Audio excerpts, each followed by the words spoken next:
Yo, what's up, Phone Local? So I've been reading through your Reddit thread. I see you're having some trouble activating Rotational Aim Assist. I've read through all the comments. I think I can help out a little bit. I think you're right to call out that a lot of good players and a lot of big creators often say the only thing you need to be doing with your right stick is controlling recoil.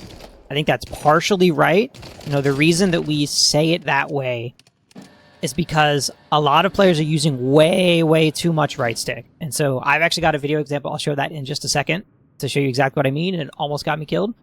But most players, when they're aiming in and they're aiming down sights, they are jerking left and right like this way too much, right? I exaggerated it here in the firing range just to show the example, but you can imagine Rotational Aim Assist as a circular bubble around your enemy, right?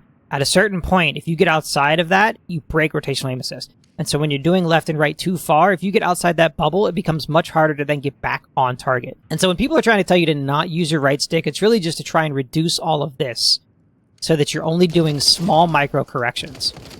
So I've got a video example here where I almost get killed doing just that. In this gulag, I basically lost track of where this guy is and had to quickly fucking snap back on a target.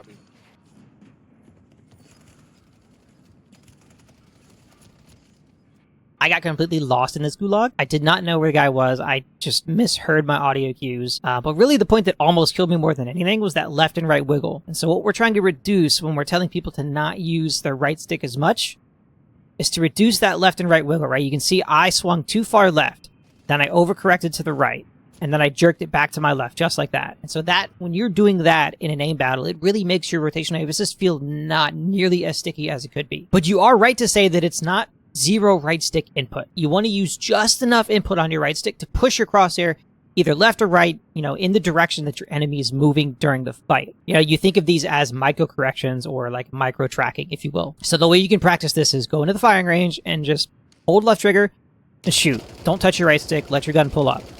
Cool. That's what it looks like with no recoil correction at all. Now take your gun and try to control the recoil. You can either aim at the dummy or you can aim at a spot on the wall. Use just enough pressure so that when you shoot, you're keeping your gun in the exact same spot. You know, you want to create a little circle just like that. Memorize that amount of pressure. That amount of pressure is what you're going to be using as you're strafing left and right to keep on target. And so the way you can actually practice this tracking in the firing range is two ways. You can either do it while shooting at the dummy, or you can just left trigger, aim in on the dummy, and do your best as you're strafing to hold your crosshair at the center of the chest and memorize that amount of pressure. Look, the amount of pressure is going to differ a little bit depending on how far away your target is. You know, if the target's closer, you're going to need more. If the target's further away, you're going to need less. But your goal here as you're aiming in and you're moving and you're strafing in the gun range is to keep your crosshair as centered on your enemy's chest as possible while strafing.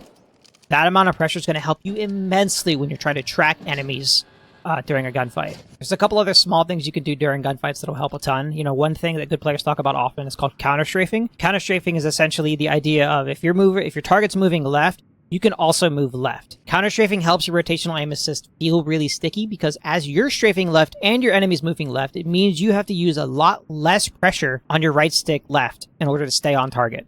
You know, if you were strafing right and your enemy's moving left, it takes more pressure to the left to stay on target. And then here's a great example of counter strafing. I'm going to show this clip twice because there's something I want to talk about a bit later.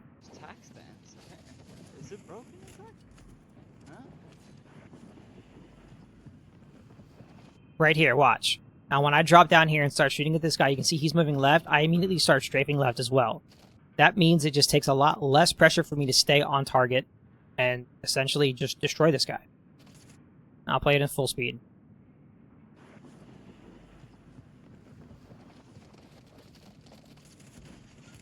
Again, we were already fighting beforehand, so there's a chance this person wasn't fully plated, but the point still stands. Like when you're counter strafing, it allows you to stay on target much easier. Now here are two more examples of applying just super light pressure to allow you to track an enemy better. So here we just moved across towards this gas station in the smoke, prone at the edge of this bus, and essentially just wait for this guy to push me. You'll see.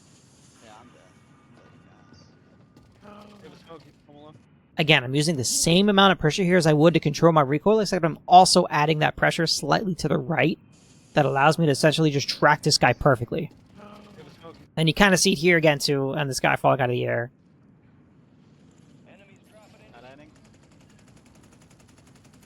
A lot of it's just going to take practice, because you're going to have to memorize just how much pressure to use left and right, depending on the distance your enemy is. And that really just comes over time with reps in. Now, there's one more thing I want to talk about that will help you a ton in helping your rotational aim assist feel stickier. And that's letting go of left trigger and using your hipfire crosshair to recenter on an enemy that's moving. So remember how I talked about that aim assist bubble, right? You imagine that as a circle around your enemy that you have to stay within in order to keep your rotational aim assist active. And also remember, if an enemy's, 5 meters away, you have to move your left stick much further and much harder in order to stay on target. So when an enemy's in super close range and they go to slide cancel and break your camera, it's incredibly hard to keep your crosshair within that aim assist bubble. So what we do in close range is instead of trying to hold left trigger and track them at that 5 meter distance, even sometimes 10 meter distance, right? What you want to do is if an enemy's moving, instead of trying to hold and track the entire time, you're going to aim, let go, and then recenter. Remember this clip from earlier where I dropped down out of this window and I'm tracking this guy perfectly? Now the second guy that we kill in this clip is a perfect example of using recentering on a player in close range. If you watch when we go around this corner, you can almost, as you see this, I want you to imagine yourself in the same position, holding left trigger and getting your camera broken by somebody moving. You can see it happen to him in this clip. Definitely broken. I'm merchant shop moving. Alright, back up my way. I'm smoking you. Oh no, come on. Alright, so I'm gonna zoom in. I'm gonna slow it down just a little bit. Obviously, I didn't quite know where this person was, so I slid into the corner and then waited for a moment to slide back out. But what's key here is you can see this person holding left trigger too much. When I go to slide out, you can just feel him ADS-ing on me right here. So I slide and then jump backwards to the left. I can see him snap. Watch. You see his aim snap to his left or to my right and snap right past me as we go for the camera break. And so this is a perfect example of using your hip fire while you're moving to just center on your target prior to ADSing in. To catch somebody in a bad spot. Here's another example. Pushing in on guy, we know he's cracked. As I round this corner, I'm thinking he's tight left, so I'm essentially trying to pre-fire the tight left angle. And he's not there. What sucks is that because I'm using this aspect ratio for vertical on TikTok, it kind of cuts off the screen and you can't quite see him moving. But I see him moving on my actual monitor. That allows me to essentially snap back to my right and center perfectly. But if I would have held that trigger right there, that would have been a really, really hard turn to make and stay on target. You can see it again here. Somebody's up close to me, up against this wall. They're moving towards me. I let go of my left trigger, use my hipfire reticle to center on him before finishing and ADSing back in. He's on the middle of the street, chasing me. Okay, Mark. Got more point level, Mark. This next clip is just an example of how you would track somebody that's doing a jump. He one-tapped me. That's that close? Right. And you see I made one minor auto correction here when he goes to jump, and I kind of snap a little bit, Right. Is what it is.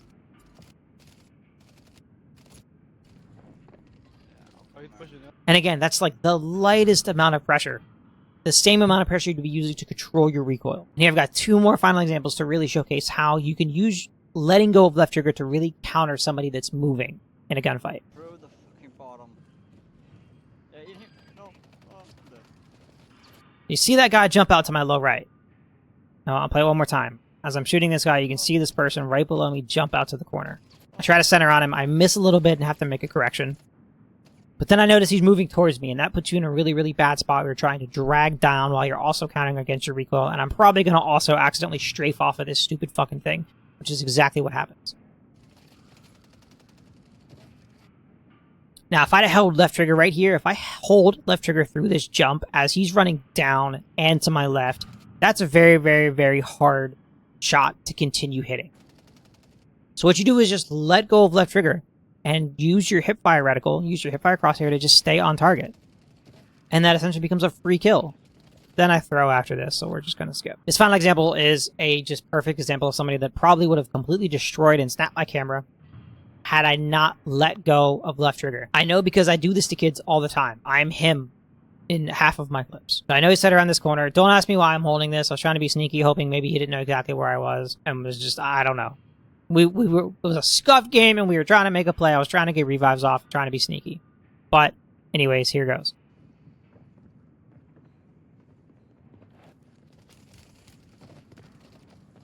I'll play that one more time. I'm holding the side angle. can hear him running. He goes to slide cancel out for a very aggressive challenge, right? If I'm holding left trigger and I try to snap onto this, A, it's much slower. B, it's just really, really hard to get on target and stay on target. And there's a chance if he snaps back a different direction that I'm just completely lost and I get destroyed. So I let go, use the hip fire to center on him perfectly. I'm already shooting as I'm turning, right? If you notice that, I started shooting almost immediately. There, shot. As soon as my crosshair's on him, I'm shooting. And then ADS in, and it's an easy kill. One more time. You know, even when that player jumps, I didn't actually make any corrections here. I just jumped with him. But if you notice, I'm not doing anything other than just holding my crosshair center. Smoke up, heal up, gotta move around the corner to the left, and his teammate jumps out this window. And I do basically the exact same thing. He jumps out this window. Hip fire. ADS. And it's that simple.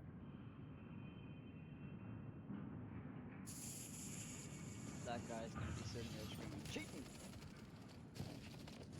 Sorry if that was long-winded, Sorry if that was long-winded, and I used too many examples. I just really wanted to drive home a couple of those points and show how there's a couple of just really, really small things. Small tweaks you can make that will just improve your tracking and improve your close-range gameplay immensely. And one of the hardest skills to learn on controller, or even on mouse and keyboard, is tracking, right? Because often we end up being really, really jerky instead of being really smooth.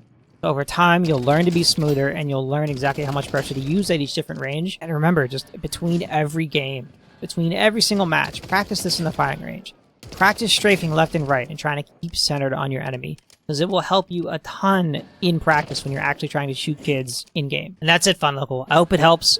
Please reply back in the comments if you have any questions, bro, or any things that you think I could expand on further to help you out. I tried to expand on some things that a lot of people don't talk about in the Rotational Aim Assist videos. And so I really, really hope those tips and those thoughts help. Now, I hope the video examples really help drive home some of the points that I've used in the last, 6 months to really, really improve my KD, my tracking, and my aim in game. For reference, these tips that I talk about in this video are things that I've used to improve my game in the last 6 months. When I came back and started playing Warzone again in December, my KD was at like a 1.2. Now my overall KD is sitting at a 2.55. I'm sorry, 2.59. My last 10 from yesterday is at a 3.57. A lot of times I'm averaging a 4 to a 6 in my last 10 for the last couple weeks. My seasonal KD is up to a 3.56, and I'm really, really not trying to say that to brag. I'm saying that I've used these tips to really get better at this game and continue getting better at this game. And for anybody else that's watching the video, don't be shy to ask questions. If you have a question, let me know. I would be happy to elaborate on anything here in the replies on Reddit.